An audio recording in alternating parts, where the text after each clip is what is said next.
All right, folks. This is Mark Lee, right here at the radio show with Mark Lee. We're having a definitely interesting day here on a Monday afternoon.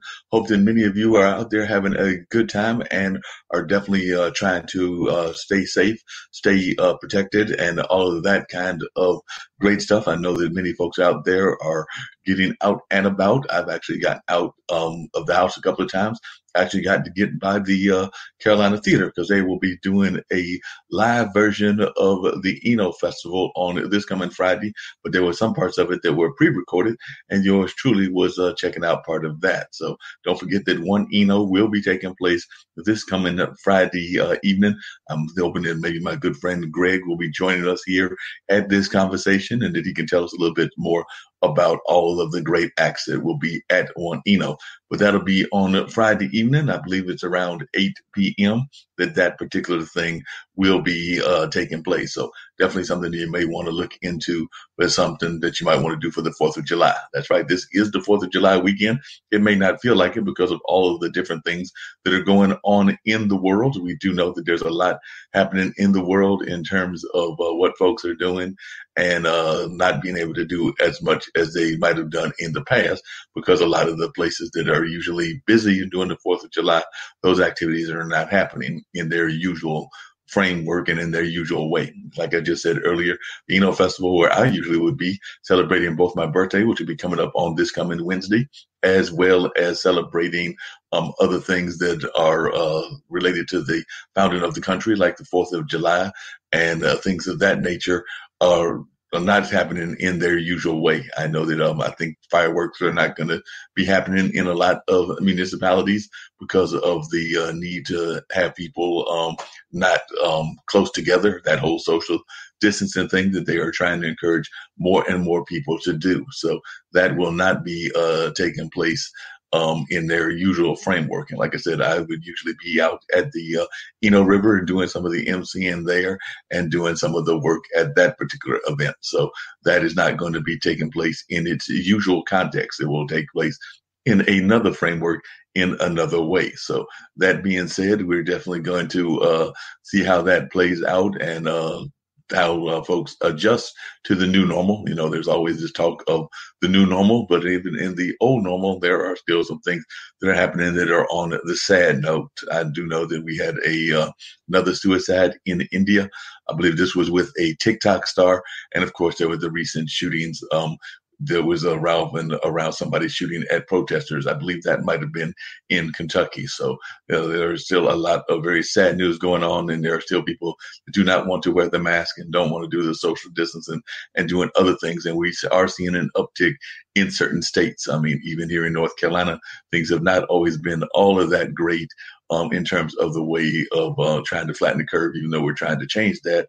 And of course, we do know that even in other places like Arizona, California, and other parts of the country, they are definitely becoming more of the epicenters, and we're seeing more of an uptick in their area. So do keep that in mind, that we do want everybody to be safe and cautious, and definitely keep all of that in mind as you prepare for getting out and about. Even if you're getting out and about away from your house, we do know a lot of people are doing telework and doing that whole telecommuting thing and things of that nature. So we do know that that is what is happening and is continuing to happen. So definitely hope that many of you are able to still check out what's going on and check out what's happening in the world and things along those lines. I have heard that there have been a number of the monuments that have come down and are continuing to come down, including some that might have even surprised people. Like I heard that there was a monument somewhere in this country that was dedicated to Woodrow Wilson, and apparently Woodrow had some history as well in terms of his thoughts on race relations and things of that nature. So they did take down that monument. So that is still going on as we are speaking. So there's a number of these things that are happening in society and around the world. So definitely keep that in mind. Just pay attention to what's happening in the world. Definitely stay informed about what's happening in the world. That's one of the things we try to do here on the radio show with Marc. So definitely trying to keep you informed about a lot of various things that are happening in our society. So do keep that in mind. And like I said, I'm hoping that my good friend Sandy Darity will be joining me in a little bit, and we can talk to him about the whole concept of reparations and what that means, and also the wealth gap. There is a definite wealth gap that exists in society, and we definitely want to address that wealth gap. So we'll be talking about that with Sandy. So definitely keep that in mind, that we would like to have that conversation going on and hear what you've got to say about that. In the meantime, though, while we're waiting to see what's going on with Sandy and when Sandy will make his appearance here on the show, we're hoping that's in the very near future. I'll reach out to him and see where he's at in regards to that. But in the meantime, I did want y'all to check out this very interesting video that I stumbled across not that long ago. It was a couple of days ago. It was a gentleman that was talking about the monuments. I know that some folks are wondering about the history of the monuments and why these monuments might be of concern to some people, and why they might be concerned about having this as an issue. So I found this particular video that I think lends a lot of insight into what is going on and why folks might be wondering about that and things of that nature. So that being said, I definitely want to share this particular document with you, let you check it out, what it's all about, and then I'll be back, hopefully maybe with Sandy, or maybe we'll have some other comments from others as well. But just want you to check out this ACLU person. That's right, he is a lawyer with the ACLU, and some of the comments that he made in regards to the monument and the importance of the monument. So I'm going to play that for you right now, and then, like I said, hopefully Sandy will be back and we can continue this conversation after hearing this particular conversation that an ACLU lawyer gave about 2 years ago or something like that. But it is still very pertinent and still very relevant even to this day. So before I went to Guantanamo Bay, I went to Washington, D.C., and all of the lawyers in the John Adams Project were there. And we had a day-long meeting with psychiatrists and psychologists who were talking to us about trying to deal with people who had been systematically tortured. And they were telling us, you may have capital experience representing a defendant in a capital case. You may have experience representing people that have been sexually abused as children. You have never talked to a person who has been subjected to a systematic form of torture. They are damaged beyond your belief. And if you think you're going to come back the same as you were before you went down there, just throw that out the window. So it's about 4 o'clock. And to be honest with you, my thought is, where is the nearest bar? Because about 4 scotches will make me feel a lot better than I feel right now. And a woman from Indiana got up and she said, I know you feel hopeless right now. And I'm going to show you an example of the most human behavior that I have ever seen. And she showed us this video. And I want to share it with you as we end. This is a video of an actual camera safari in South Africa. They're crouching. She's quite big.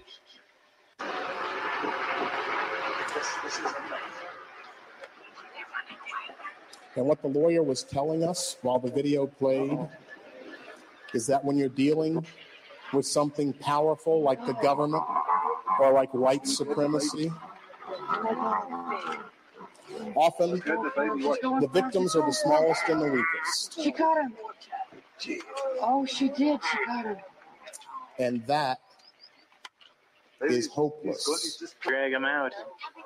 They're dragging them out. Like we feel that the quagmire of race in America is hopeless. There's a crocodile there too. And just when you think it can't get any worse, it does. Charleston, South Carolina, and then Charlottesville, Virginia. Where does it stop? Look at this. The crocodile's taking a baby away. That is the definition of hopeless. Oh my God. Oh, they're going to fight over it. Oh my God. Oh, he's coming for huge. Oh, look at those. The lines of what? The Lions have won? The Lions have won. Have they? Because Mom and Dad Water Buffalo went and got the whole herd. The man who has what sounds like either a British or South African accent is actually a guide, and he said that he had never seen behavior like this before. And I feel like we, as a community, as a progressive community, as a forward-thinking community, have a lot more influence than we recognize. But sometimes we just mill around because we don't know what to do. And sometimes it will take one person, just one person, to step out and do something. Whoa. And my suggestion is that when you do that, Kicking at him. Look. it actually feels good. Watch him going back. Is there some strut in his step there? He's like, get the F out of here and don't even come back. And even when that person will step out of our group and demonstrate that there are things that can be done, sometimes the group is still not ready. And it takes one other person to do something maybe a little more dramatic. That one's. Ooh. And now everybody is involved. And they're like, no, don't just go away. Keep going away. And remember, it was hopeless. There was no rational way to think that this was going to succeed. Yeah, still alive. Yeah, it's trying to get away. It's standing up. It is. It's still alive. Oh, and I'm going to the end of the world. It's standing up. It's standing up. It's run away. They got it back. They've got him back. They do have him back. The lawyer in Indiana, or from Indiana, who showed us this at the end of this film said, "This is the most human behavior I've ever seen because it was hopeless, and they tried anyway." So,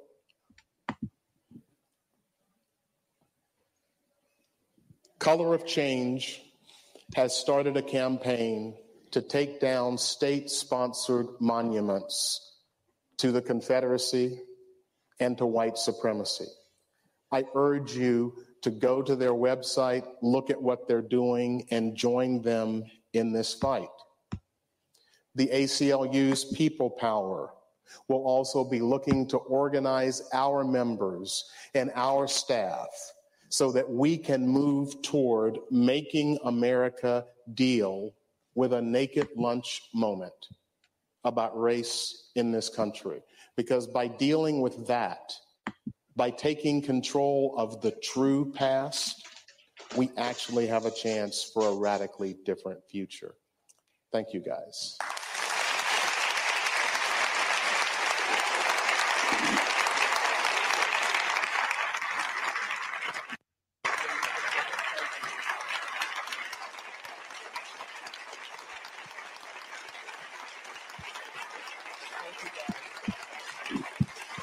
Thank you very, very much.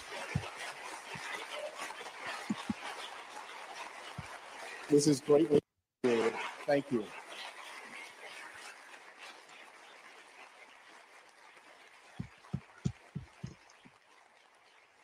Thank you, guys.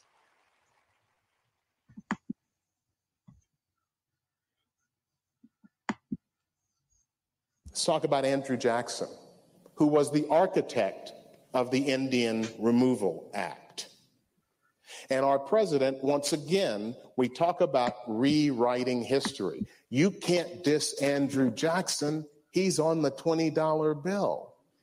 And if he's on the $20 bill and he's a horrible, horrible person, what does that mean? Does that mean we have to take him off the $20 bill? Does that mean we have to start thinking about why we put him there in the first place? I don't want to deal with that. He's a great president.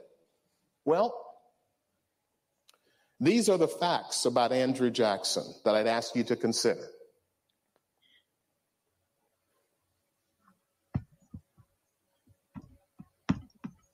And that third one especially. And I want to give you a little bit more detail about that. But here's what our President of the United States has said about Andrew Jackson. And I'm going to read this. Had Andrew Jackson been a little bit later, you wouldn't have had the Civil War. He was a very tough person, but he had a big heart. And he was really angry that he saw what was happening with regard to the Civil War. He said, there's no reason for this. The problem with it is, the first problem, that Andrew Jackson was dead 16 years before the Civil War started. And I know it is. It's like, are you kidding me? But it's like as funny as a heart attack, because there are people who believe this. And this is part, you're saying like, oh, that's ridiculous. Nobody believes that. We are in 2017 and we're having a debate about what the Civil War meant. If you think that who controls the past is not important, you are wrong. Think about the arguments that we're having in this country today, and it's because the past has been concealed. This is one of the most amazing books you will ever see, written in 1839, Slavery as It Is. And the only thing these people did was to go to newspapers, cut out articles about slavery, and put them in a book. That's why they called it Slavery as It Is. And so I want to show you the real Andrew Jackson, because he had a slave that ran away, and he wasn't having that. So he put an ad in the newspaper, stop the runaway, and he offered a $50 reward. That's not what I want to talk to you about. It's the end of this newspaper advertisement put in by Andrew Jackson near Nashville, state of Tennessee. And this is what it says.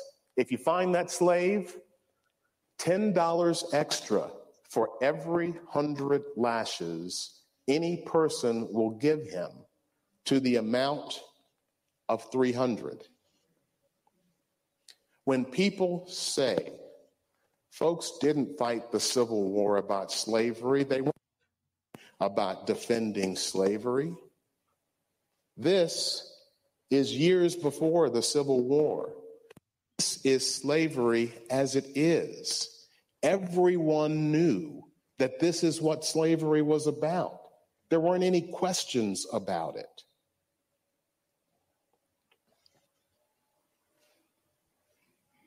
I offer you these laws to get you once again to think about what slavery actually meant, and especially the law from Oregon, which I don't have the adjectives for it.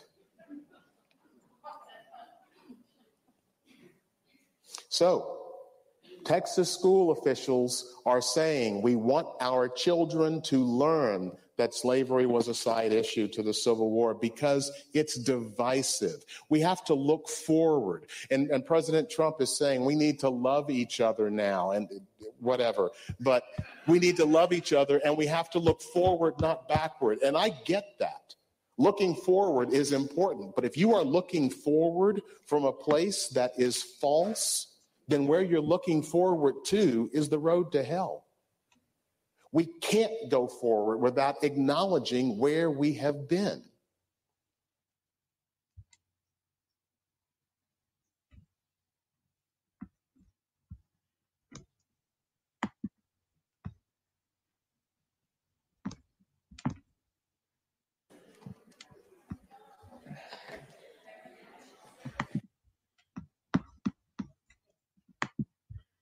Let's talk about Andrew Jackson, who was the architect. What these people have forgotten is the story of King Cotton. And that's something that I will never forget. I didn't have to learn this in the past 6 years. I had to learn the true meaning, but I didn't have to learn the term, because King Cotton was part of my upbringing in Memphis, Tennessee. King Cotton was a food brand. King Cotton was on everything. There was actually a hotel, King Cotton, in Memphis. Army and Navy Club, completely air conditioned, bed and halls sprinkler protected, 3-channel radio and Muzak, and overlooking the Mississippi River. This was one of the luxury hotels in Memphis. But what does the phrase King Cotton mean? What it meant to me was bacon. Because King Cotton bacon, King Cotton sausage, King Cotton like rolls. This was like the food of my childhood. Everybody in Memphis bought King Cotton brand. And when I finally found out what the name actually stood for, I felt like I wanted to throw up. Because King Cotton, the theory that was used by Southerners before the Civil War to say, we can do this. We can break away from the North and it's economically feasible. And here's why. Everybody depends on our cotton. We can shut down the mills in the North in a heartbeat. Britain and France are going to have to make a decision. Will they support us militarily? Because we can cut down their mills. We just won't send them our cotton. It couldn't have been more practically and beautifully stated than it was by Senator Henry Hammond of South Carolina. Without firing a gun, without drawing a sword, should they make war on us, we could bring the whole world to our feet. What would happen if no cotton was furnished for 3 years? England would topple headlong and carry the whole civilized world with her, save the South.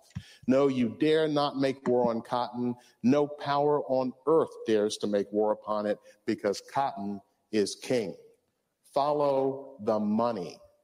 This is how important cotton was.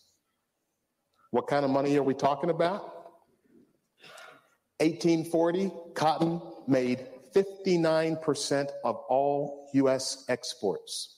This is 15 years before the Civil War. 1.5 million pounds with about 700,000 slaves. And you can see how that changed. 2.25 billion pounds and almost 4 million slaves. This is what made America wealthy. This was the formation of wealth. And folks, I just want to make sure as a side note to say, I hope you don't think that the money made from slavery just dissolved and went up into the air. It went into companies and businesses, and not even tracing and blaming those corporations. Those corporations hired people and paid their salaries and their benefits and gave them the ability to raise families and to pass wealth on through the generations. This money is what made America financially stable. The market value of slaves in 1860 was greater than the market value of every railroad, factory, and bank combined. Follow the money, because the money we're talking about was huge.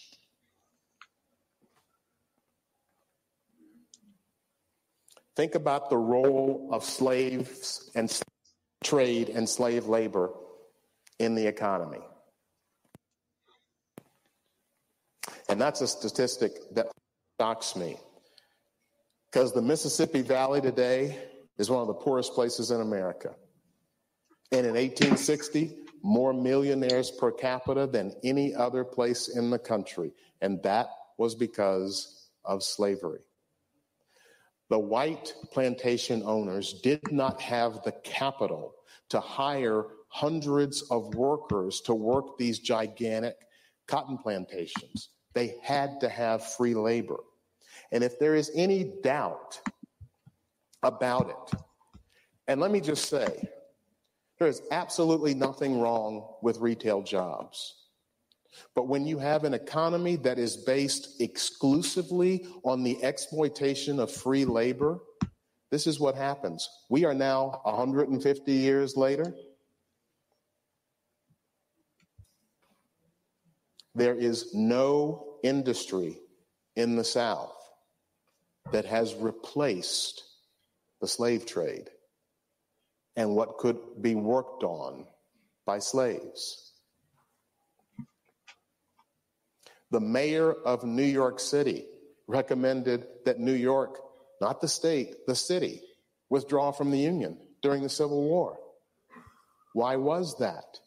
If you go and read, it's because we are making so much money from slavery, we want to keep doing it. If we withdraw, we can then be friends with the North, then we can be friends with the South.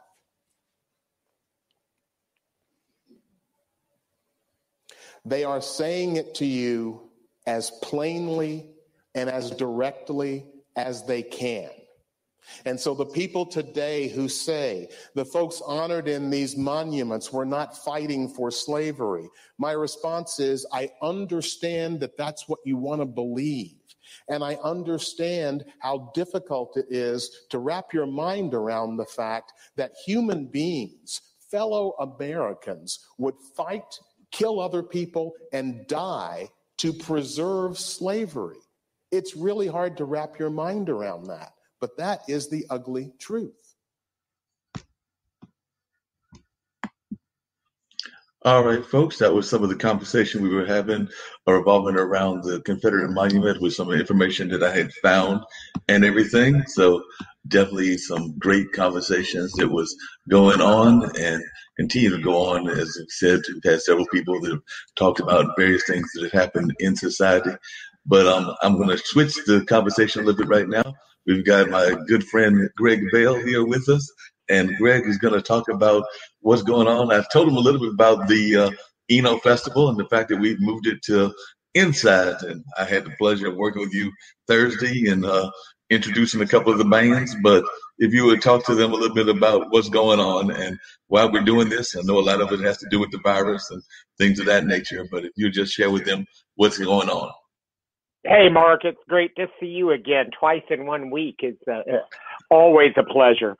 Thanks for having me on. As you said, we can't come together on the banks of the river this year like we have since the 1980s. So trying to do the next best thing and come together virtually and still celebrate and hold up the great things about our community. We have a bunch of wonderful music scheduled to come in, both to the Carolina Theater, and we've gone out and recorded stuff as well. Have little short documentary film pieces made about local crafts community, about local restaurants and food vendors. We've got a camera crew over shooting at the Palace International right now with Moses and Karen and Maurice and Susanna, and just really trying to do the same kind of thing that we do at the festival, but this year inside. We've got such a wonderful community here in Durham, and just because we can't come see each other in person doesn't mean we should stop celebrating it. Yeah, and there's so much to celebrate. There's so many great things that are happening in society, and even some of the hard conversations that are going on are still bringing some art out and everything. Because I've noticed some of the Black Lives Matter art is downtown, and definitely some of the hard conversations are even showing that the art needs to play an important part. But whenever I think of the Eno, I think about the fact that it really was almost like came out of the environmental movement to some degree and is a celebration of the environment. So for those that are watching, we have listeners on IBM.TV from around the country and around the world that don't know that much about the Eno. I've told them a little bit about it, but you've been involved in there and on leadership for a number of years. Share a little bit about the history of the Eno and how it came about and why we might be missing doing it out there on the Eno River. But I mean, it's really a celebration of that state park and just the environment as far as I'm concerned. But I was just wondering if you could put it in the context of a little bit of the history, because we've got people that are listening from India, Australia, and places that may never have descended in this area. Well, the Eno River is a short river. It runs about 33 miles from up northern Orange and Durham counties, and it runs into Wake County near Raleigh and joins Falls Lake. And it's pretty. It's got nice diversity in it. It was never heavily industrialized or heavily used for agricultural purposes. But what's really unique about it is that for whatever reasons, it became the focus of a lot of grassroots activism back in the 60s and 70s. It became a place that people decided was important to save. And because it hadn't been the subject of much damming and factories and agricultural runoff and things like that. It was still in fairly good shape, and so it's a very charismatic river.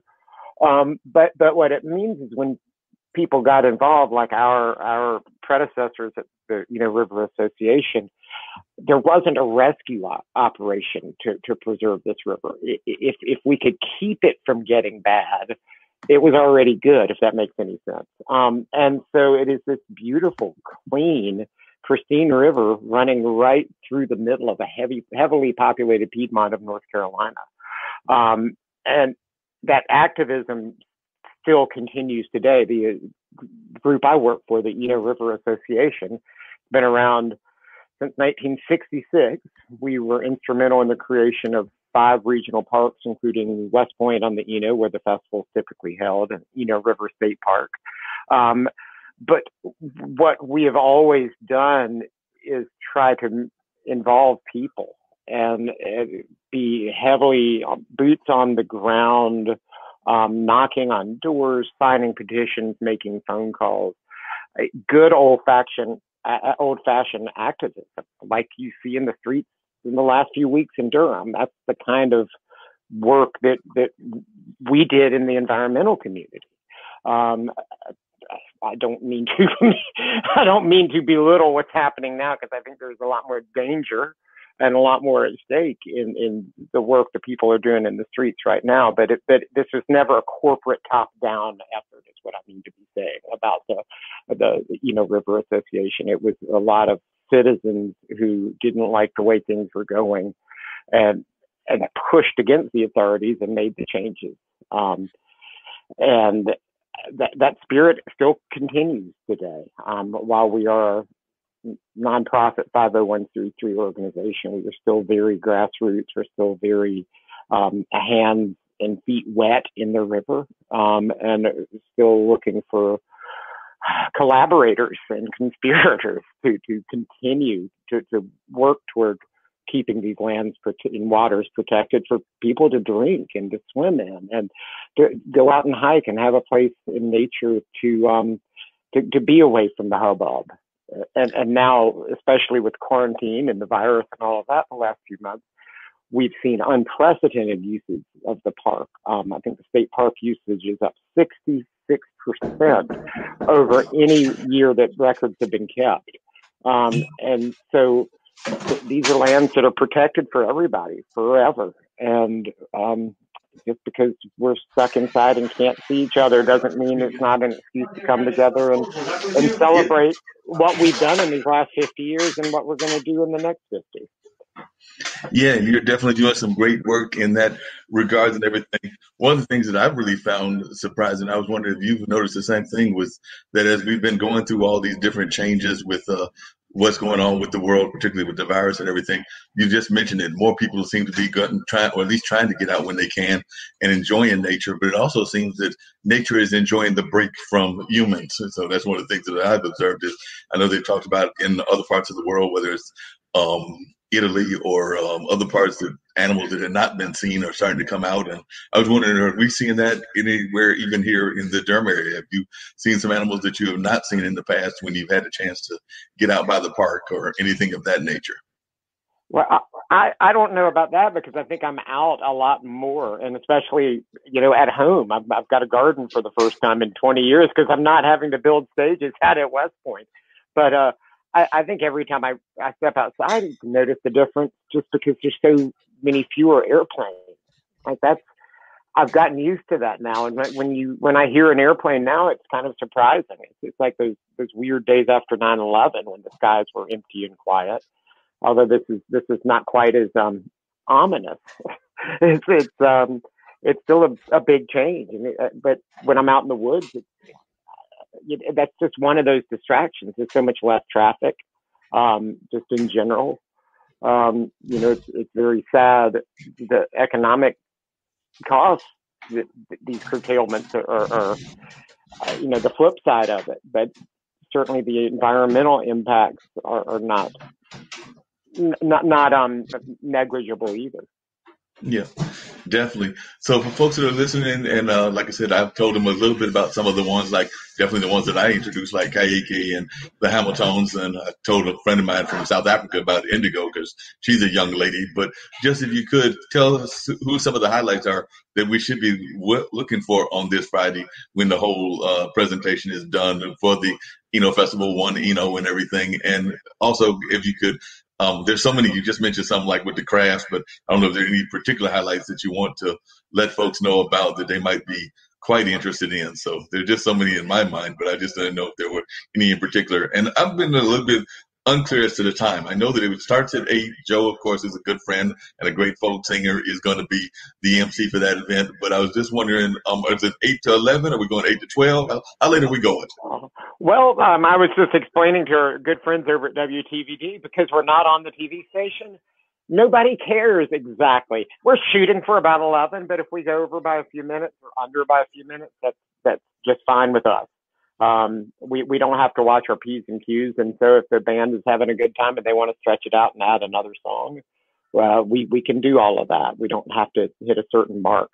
You already mentioned Joe Newberry. His good friend and often collaborator Jim Watson is also going to be there. People may know Jim from the Red Clay Ramblers, which was a group he started back in the early 70s. He performed at the very first festivals for the Eno and the Folklife Festival.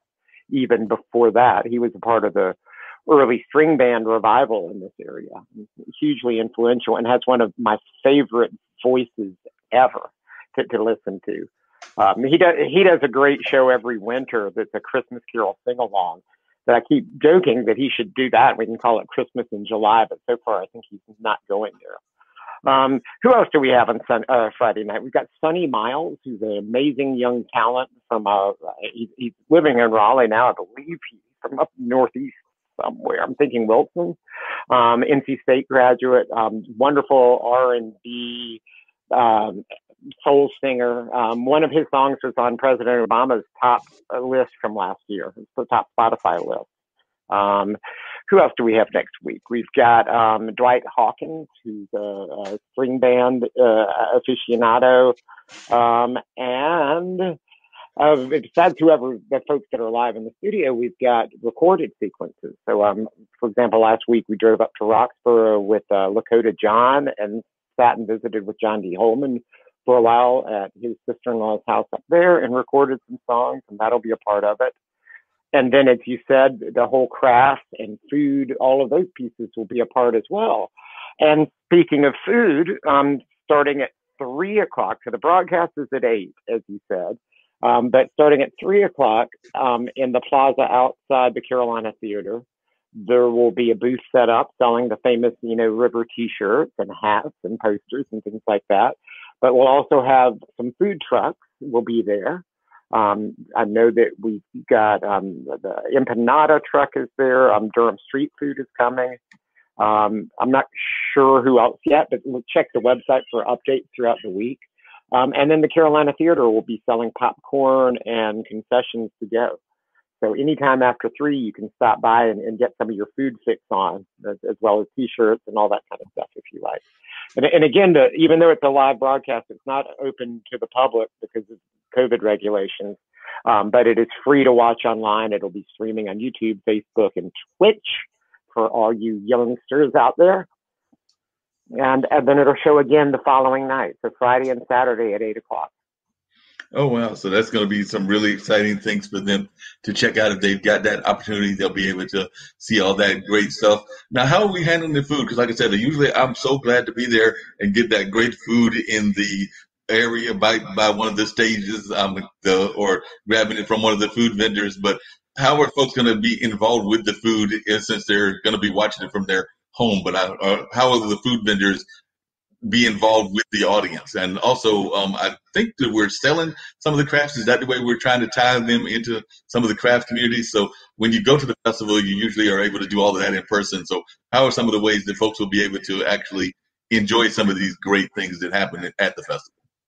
Well, we will, there'll be, as a part of the show, several documentaries about local craft artists. There's a wonderful film that we just made about the aluminum pour at Liberty Arts last week that Dolores Farmer is helping us kind of host through. And then if you go to our website, there's a list of links of local craft artists and galleries and guilds and suppliers like playmakers that's there for all of your craft needs. If you want to make something, or you want to buy something, or you want to learn how to make something, we've got all those resources there. And then similarly with the food, by this weekend, there'll be a fairly robust section of food up on the website. We're going to have recipes up from Palace International and Jamaica, and Demola's and Ninth Street Bakery, and links to all of the locally owned restaurants. And then again, documentaries about what it's like to run a restaurant right now and the ways people are having to adapt. If you can't have a dining room full of people, how are you going to keep your restaurant open? And people are coming up with some great and creative ways to do that. For example, the Palace International is doing cooking lessons or selling spices, and of course they're doing food to go. And there's just so many great success stories about the resilience of our community and people banding together and finding solutions and figuring out ways to keep each other engaged and employed and occupied. And we just hope to be able to share some of those stories. And doing a great job of sharing those stories. There's no doubt about that. I was wondering, is there any speculation as to what kind of ways the Eno River Association, as well as hopefully next year, the Eno Festival will continue to be engaged? Because like I said, I know that we're doing this year because of what's going on with the virus. A lot of our doctors are talking about a year, maybe even a year and a half, 2 years till we're actually back to normal. So what are some of your speculations as to how we're going to stay engaged and stay involved, even with like the Eno River Association, because the association plays such a vital role in trying to develop those properties that have been out there, those environmental properties. So if you would share a little bit about how many lands we've rescued and also how people can stay engaged. And you mentioned it earlier that some people are actually going out into the park and keeping their social distancing and getting out there fishing and doing other things that they can do out in the park. But what are some of the other ways that people can use this time and also be engaged with the Eno River area? Well, the Eno River Association has a full-time director of land protection, and she's working through all of this. She's meeting with landowners and meeting with state and local governments, trying to figure out, if a property's up for sale, how that can be protected, whether we got the money that we can put together the money to buy it, or to sometimes we do we buy what's called an easement on it, where we might pay the landowner a certain amount of money for some of the rights. For example, you might buy the right to the timber so that you couldn't clear cut it all the way down to the river, or you might buy the right that it ever become developed, so it has to stay a farm, things like that. And so through all of this, she and her staff and her volunteers are still plugging away, working hard to develop not just close, near strategies, but long-term strategies for protecting this land. Land protection is not a quick thing, like any meaningful progress or protection. It is a long, slow process. It's often is years or even decades from the time we first start talking to a landowner about their property to the time that property is protected and becomes part of a park or otherwise something that we can take credit for. So far, we've protected over 7,500 acres of land. It's those 5 parks, as well as some that we run ourselves. If you're looking for, don't tell anybody, but if you're looking for a place to get away from the crowds, we've got a 200-acre nature preserve up in northern Orange County called the Confluence, the Eno Confluence, which you can find on our website, enoriver.org. And it's got a lot of visitors, but it's not anywhere as crowded as the local parks, mainly because it's just opened. We're not open when all of this quarantine started, and we hurried things up and built some trails and finished up some infrastructure so it could safely be open to the public. And now it's open 7 days a week and pretty much always has 20 or 30 cars up there. But that's not nearly as crowded as West Point or the city park, which often are having to turn away cars, especially the state park is getting so full on weekends that they can't accommodate any more people. So all of these properties are linked on our website, enoriver.org, with directions and brief descriptions of the amenities that are there and things like that. Any of these parks, please don't pollute. And I know that, things like the bathrooms may or may not be open depending on what's going on with the public health. Yeah, definitely sounds like you're doing some great work there. And as always, Greg, just for those that are listening and don't know you that well, like I said, we've known each other for a number of years. How did you first get involved in the Eno, and what was your own initial involvement with just this whole, both the festival as well as just the whole entertainment and doing the festival? Because you've done it for a number of years. I know I've emceed for a few years and many years, and I don't even know how many. I've lost track. But I was just wondering how you got involved and what your own involvement was and what brought you to the Eno River Association and being the festival director for these number of years.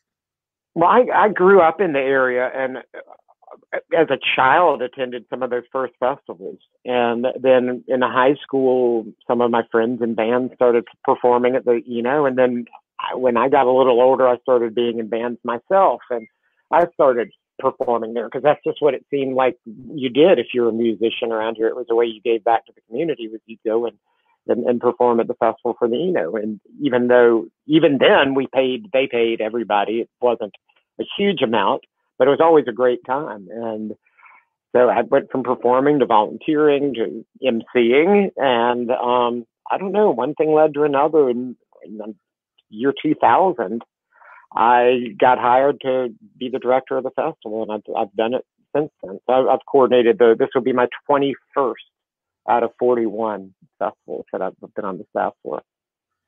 Well, I think that you've done a great job, and I think that you should do another 21 or 22 or however many, because I've just always thought that you've done a fantastic job. There have been some amazing performances that I have always told friends of mine about that I remember, that you definitely helped bring some of these folks in. Definitely, we know that Chuck Davis, when he was living, always gave a great performance. I even think back to like some of the blues folks. You talk about John D. Holman, and I think about the number of times that he's performed there, and Lightning Wells, and even there was a band that had a real high energy, Albanac, I think they were. They gave like that really high energy performance. A couple of the Latin bands that have performed there. So just a wide variety of styles of music. But those are just some of those that I reflect on as having a great time of listening to. Well, it's always a great pleasure working with you, and you keep those standards so high on the meta stage that I make sure. I know you won't tolerate any slack over there, so I have to make sure everything we bring to your stage has got a certain professionalism and appeal to it. Well, I appreciate that. Yeah, it's been the meadow stage or the grove stage. I think you've done some on the river stage as well. As you know, I've been saying for the last, I guess, 10 or 15 years of my many years of introducing bands and everything. Folks think they're coming there for a Independence Day celebration or the celebration of the nation's birth or the celebration of this or that. But it's really just nothing but Mark Lee's big birthday party. Because, like I said, my birthday is usually right around that time, July 1st. So it's just a big birthday party for me. So I'm sure that you let all those people know that, whether it's the volunteers or whatever, that they're really just there to celebrate my birthday. They think they're there for a festival. I'm sorry, I didn't quite hear you, Mark. When is your birthday? July 1st. July 1st. Got it. Yes. Mark Lee's birthday is July 1st. Okay. Yeah. Just want to make sure I have it right. Yep. And usually the festival either falls a couple of days. I think a couple of times it's actually fallen on my birthday, depending on how the weekends fall and things of that nature. And then definitely it's at least a day or two near the birthday. So that's why I've been joking for years now that the Eno Festival is just one big birthday party for me. Well, you well deserve it, Mark. Well, Thanks so much for having me on. Oh, yeah. Glad to have you on. And just real quickly, if there are anything that you want to share with the audience about any other things in terms of a word of encouragement as we're going through all of these different things that we're going through. And also, if you will just tell them once again where they can find the concert when it takes place, the one Eno. So if you let them know the different locations. I know we're on YouTube, Twitch, and I forget the rest of the platforms, but if you let them know how they can find us on Friday evening. And also, like I said, if you've got any words of encouragement or any other highlight that you want to highlight other than the ones that you've mentioned, that would be appreciated. But other than that, I'll let you go. But I definitely want you to come on and let folks know what was happening. Well, I can't imagine being any more proud to be a part of a area and a community than we all should be in Durham. The way we've all handled this, from wearing masks to getting along to making some really significant changes to continuing to keep a local economy going. It's really remarkable what all we have done here together, and it's not over yet, and we need to keep doing this. But it's something. We are very lucky to have each other. And as far as the business at hand, the easiest way to follow what's going on with us next weekend is to go to our website, which is enofest.org or enoriver.org. And everything will be linked from there, all the socials and whatever. And it'll stream there. Your best signal will be on the YouTube, but it's easiest just follow a link from our website. Sounds great. I'm looking forward to checking it out on Friday evening. I'll be definitely watching as well. Like I said, we did some of the pre-recording parts that I was involved in, so I'll see how that all came out and everything. I'm gonna miss being out there in the park and just running into my friends and seeing you and Paul and the rest of everybody out there. And hopefully next year in 2021, even though some of my medical experts are telling me don't hold your breath, it might be 2022, but definitely and hopefully in 2021 we'll be able to be out in the park and be out in our normal environments, but we'll do whatever the experts tell us to do, because we definitely have to follow the rules and follow the orders and try to flatten this curve and make sure that everything's done in the correct way. And I'm sure that whatever way is done, you're going to have to come up with some innovative ways to even restage it whenever we do get outside, whenever that is.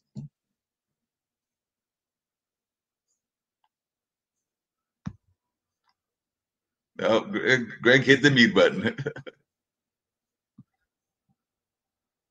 Yeah, there you go. There we go. All right. Go. Well, Mark, thanks again for having me on. No problem. Definitely look forward to seeing you out and about somewhere in the great city of Durham or around the Triangle. And like I was telling the rest of the listeners, hopefully in the not too distant future, we'll be able to have the festival the way that we're used to having it. But we want to make sure that we do it correctly. So I think that this is a great solution. I know when you reached out to me and Rebecca and other people in the community were like, how can we have the festival? And this whole virtual concept is one way that we can keep that tradition going. And I know that you've done a great job in putting it together. So I just wanted to salute you for the great job that you've done in helping to put this whole effort together. And like I said, I look forward to seeing it on Friday. I know it'll be a fantastic presentation, but the parts that I've seen already, I know that you've done a smoking good job. Well, it takes a village. Thank you, Mark. We'll see you soon. See you. All right. Well, that was Greg Bale. He's the person that puts together the Eno River Festival in terms of getting the music and just getting that whole thing running and keeping it running on a regular basis. As you heard him say, this will be his 21st year doing this. So he's definitely been involved with it for a number of years and has definitely been a great participant in terms of celebrating the community, celebrating the environment, celebrating all of these great things that happen in our community on a regular basis. So definitely want you to think about going to that event on Friday.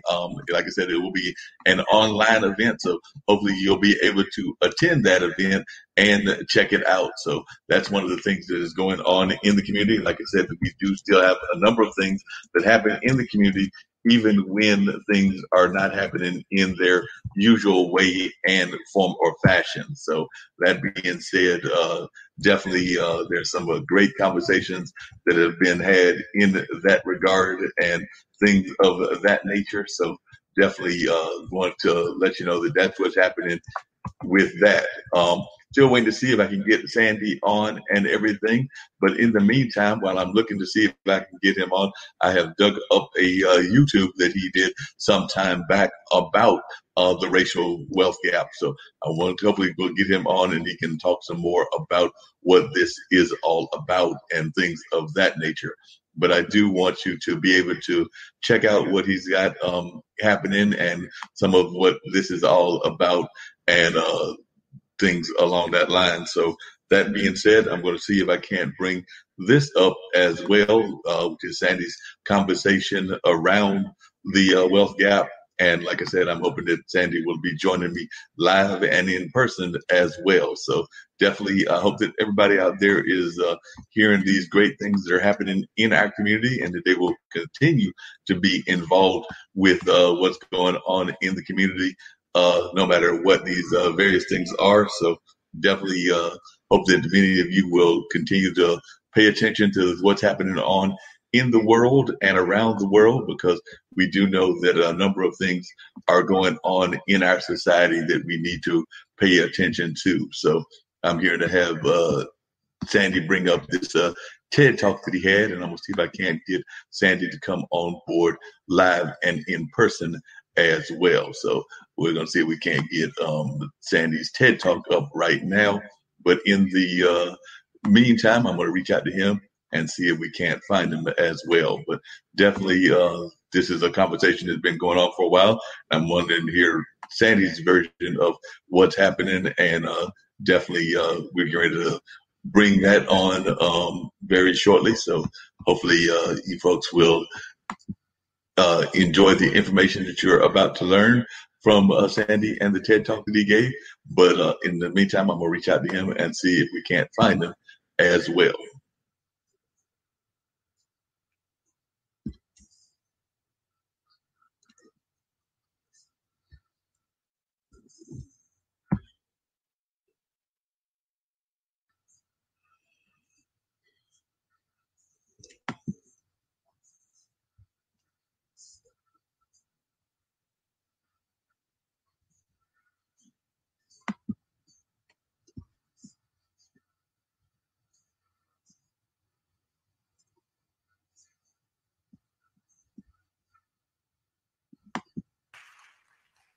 So I'd like to invite you to join me in seeing a world where every young person can succeed regardless of their parents' financial circumstances.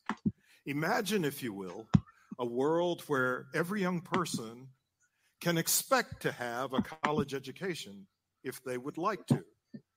Imagine a world where every young person could become an owner of a place to live if they so desire. And imagine a world where every young person could become an entrepreneur if that is their dream. The absence of family wealth creates an obstacle for young people to achieve those kinds of goals and aims. Indeed, we could argue that the absence of family wealth creates a situation in which young people have shuttered opportunities. And we can do something about this, but we have to be bold in taking action. What I would like to propose is a policy that's been developed by a growing team of researchers under my leadership in collaboration with Derek Hamilton at the New School. And the idea is to provide every newborn infant with what we would like to call a trust fund or a custodial fund. But it would be a trust fund or a custodial fund that would be financed by the federal government. So in effect, it would be a publicly financed custodial fund. The idea is the following, that every child would receive this fund at birth and would have access to it when they reach maturity, say at the age of 18 or 21. Why would we do this? Because what we would be attempting to do is to offset the financial disadvantages that they might incur if they come from families with limited assets. So in the standard stump speech that I give about these set of ideas, I argue that since this would be a universal program, we would give $500 to kids who are born at the upper end of the wealth distribution. But for children who are born into families at the lowest end of the wealth distribution, we would give them an award of approximately $50,000 to $60,000. And because young people would know that they would have access to this publicly provided financial asset from a very young age, it would function psychologically as an asset as opposed to a lottery winning. And it would make it possible for young people to begin to imagine a future in which they have a set of resources that would facilitate their dreams and possibilities. Now, why is the focus of this particular initiative on wealth instead of income? Well, let me begin by trying to define wealth for you to distinguish it from income. So wealth is the difference between what you own and what you owe. It's the difference between the value of your assets and the value of your liabilities. It is the net worth that you possess or the net value of your personal property. And it provides a set of options that are not provided by income, which is a flow of resources that's predominantly determined by your earnings.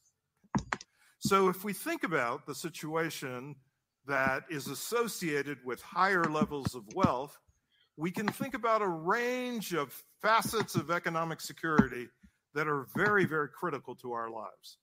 Let me start with the example of financial emergencies. Suppose a family loses the job, or suppose a family incurs a catastrophic illness. These are significant and dramatic effects on the family's capacity to provide for itself. And as a consequence, if you have a significant amount of wealth or an adequate amount of wealth, those kinds of emergencies are not going to be as traumatic. And keep in mind that the average family in the United States has less of an ability to meet emergencies than we might typically imagine. For example, the average American family, if it's faced with $500 of additional expenses, cannot meet those expenses without going into debt. In addition, if we think about the capacities that wealth gives us in other arenas, the ability to purchase a home, the ability to purchase a home in a neighborhood that has high cachet public schools, or to send one's kids to a private school.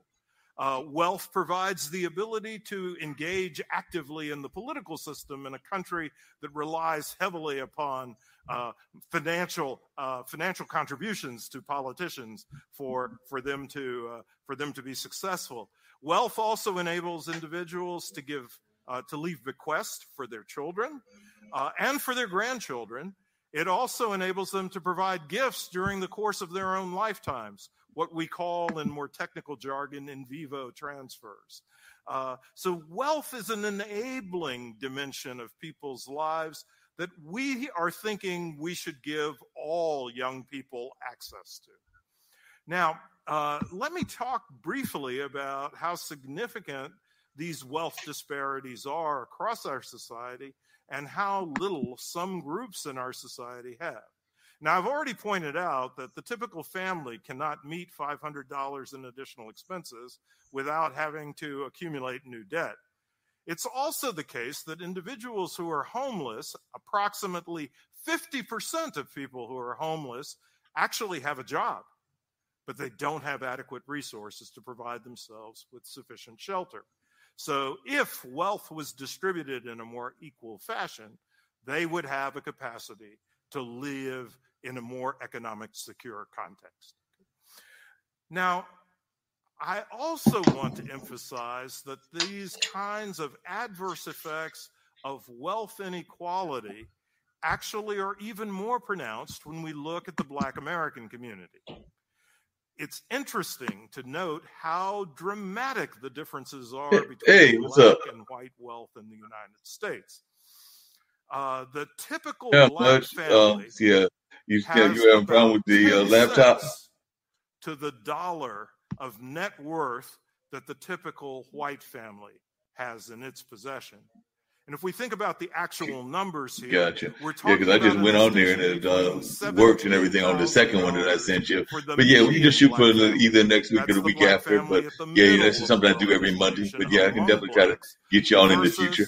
$176,000 Oh, no for problem. white families in the middle of the wealth distribution for all white households. Yeah. That's a very No, Monday is Friday, striking so difference. Monday is the And 6th, it's so you're not saying the explained 13th, in which the is the following standard Monday. ways that people think about this. Right, So one of the right. obvious explanations that people give for these kinds of dramatic or glaring All wealth right, disparities we'll shoot for the is 13th. to argue that it must be attributable to the Yeah, I'll fact send you the link. that black folks No, I'll are send you the not link as like eager in the to next day or acquire two. education. And so education No, I'm saying I reduces will. the amount of wealth. Here's the key point, though. We found that blacks with a college degree actually have 2/3 of the net worth of whites who have never finished high school. Another argument that's made is, well, wealth tracks income. So if we looked at black folks with higher levels of income, they would have comparable levels of wealth with whites. This isn't true either. Black Americans whose incomes fall in the middle of the American income distribution have lower levels of wealth than whites who are in the poorest 20% of the American wealth, the American income distribution. Some people say it's because of a lack of financial literacy, but there's absolutely no evidence to demonstrate that people at comparable levels of income, black or white, have very different degrees of financial literacy.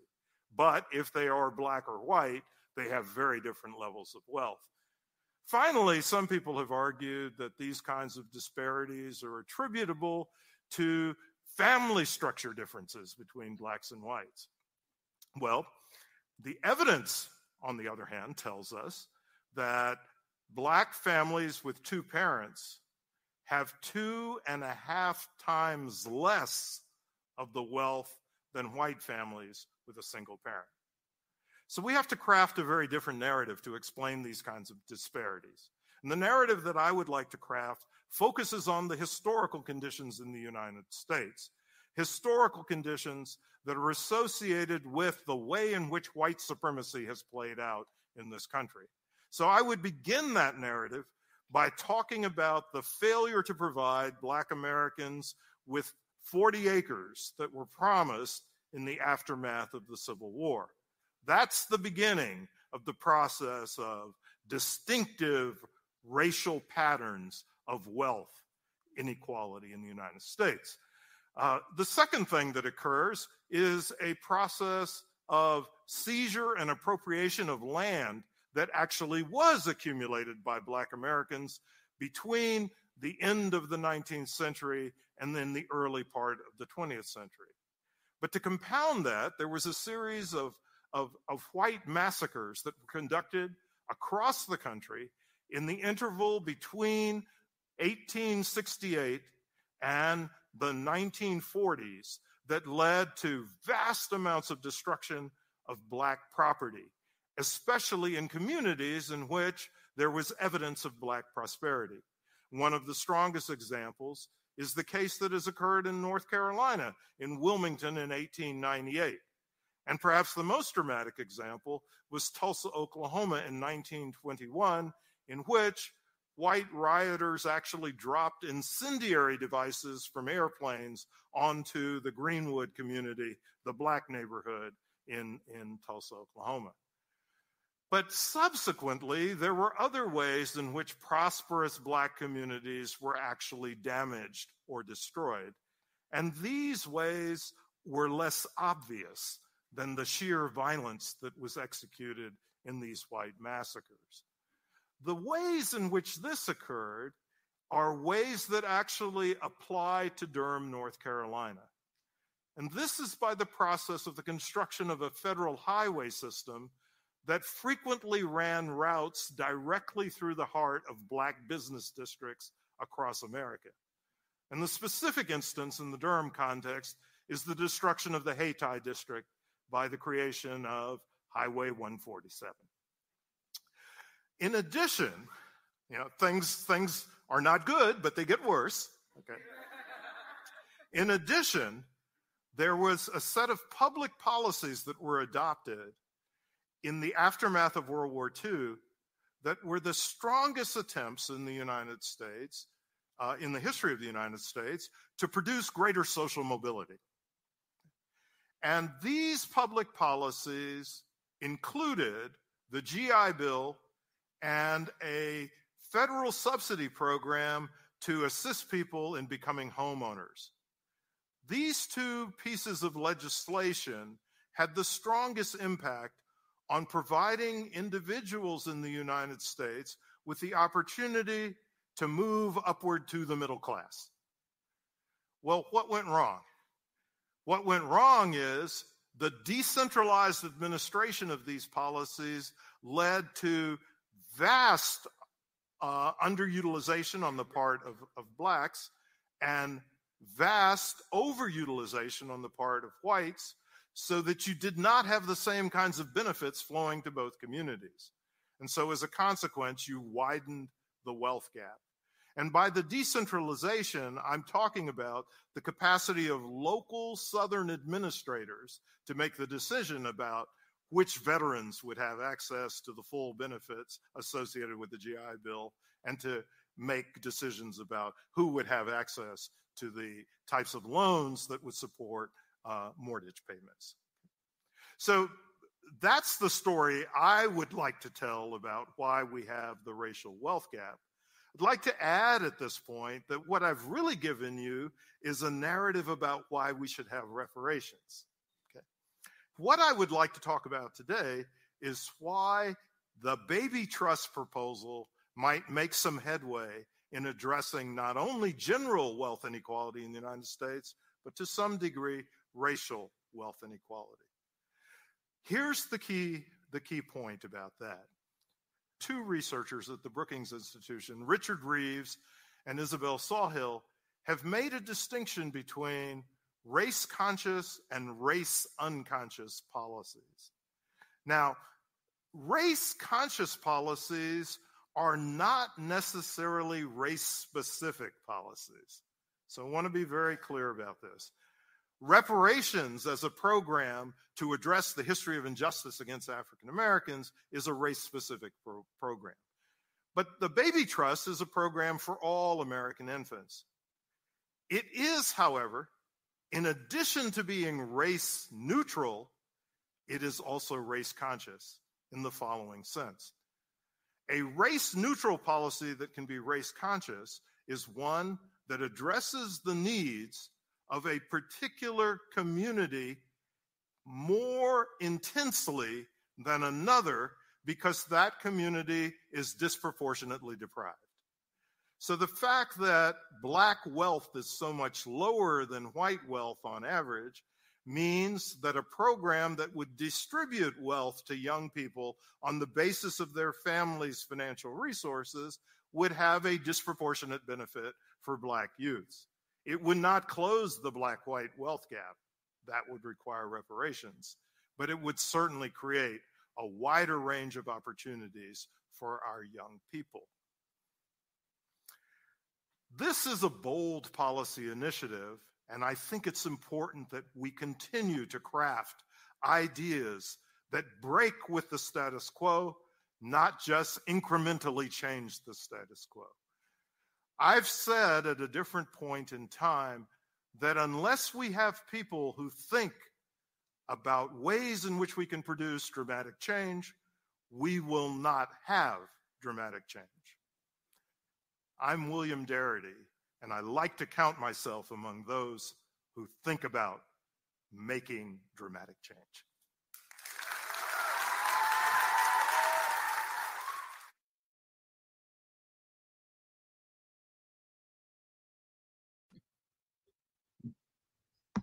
There's no doubt that William Darity is definitely one of those that is one to make dramatic change and definitely one to encourage folks to make dramatic change. Like I said, I was hoping that I would get a chance to have him in the studios with us today, but that did not quite happen. But I did pull off having a conversation with Greg Bale about the Eno Festival, and we did have some very enlightening conversation about what's going on in terms of some reflections on both reparations and the Confederate monument. So definitely had some interesting information I was able to pull down from some of the speeches that various folks gave, one being Sandy Darity, of course, and of course the ACLU lawyer talking about the Confederate monuments. And then, of course, I had Greg Bell talking about what was going on with the Eno Festival, which is an environmental type festival and came out of the environmental movement, but definitely was a very powerful conversation with him as well. We'll be back next week with some more great conversations. As a matter of fact, I can tell you who we've got coming up next week as well. So I'll have to remember who that is. Oh, that's right. We've got a conversation once again about inclusion. I believe that's the one with Stephanie Johnson, who wrote a book called Inclusify. So I believe she is scheduled for the 6th, as well as a couple of other guests that are also scheduled to be on our show as well. So definitely hope to see many of you out and about. Yes, I still try to get out and about if it ain't nothing but to a restaurant or something like that. But definitely hope to see many of you at things of that nature. I'm going to be right there Friday, right here in front of this TV, watching the One Eno celebration. Like I said, I did some parts on that, and Joe Newberry will do the main hosting. But it was a fun of the activities that I was part of in terms of some pre-recording, and I really enjoyed it, and really enjoyed having the opportunity to talk to Greg today. But we're going to try to reschedule Sandy for a later time, but I definitely think we gave you some things to reflect on and to think about. But right now I'm here to call it a particular evening, but I will be back later on this evening. That's right, at 7 o'clock, 7 to 9. We've got our other show, Straight Talk with Dean and Marc. So that show will be coming your way 7 to 9. I've got some musicians that'll be on that show, Tony O, as well as Eody. And then we've also got a parenting activist that is scheduled to be on the show, and some other great guests as well. So should be a fun conversation, and I hope that you will join us at that time. That is 7 to 9 on blogtalkradio.com/squared807. So definitely keep your ears on that particular outlet. You know, it's not as much of a verbal outlet, it's more of an audio outlet. So definitely keep your ears on that one, and we will be back with that very shortly in the evening. So in about another it's almost 3:30, so in about another 3.5 hours that will be taking place. But in the meantime, I hope that you'll reflect on some of the things that you heard today, some of the things that you learned today, and that there are definitely some things that you will think about as you go about your day. And whatever you do, get out there, be safe, be cautious of what other people are doing as well. Be sure to wear those masks if you're going out and about. You know, those masks are very important, as is the whole socially distancing aspect. So definitely, try to keep your space, but, still engage with people. So socially distancing may not be the actual best term to call it, because we do want you to still engage with folks, but we do want you to maintain some distance so that we can continue to try to flatten the curve around the country as we fight this pandemic.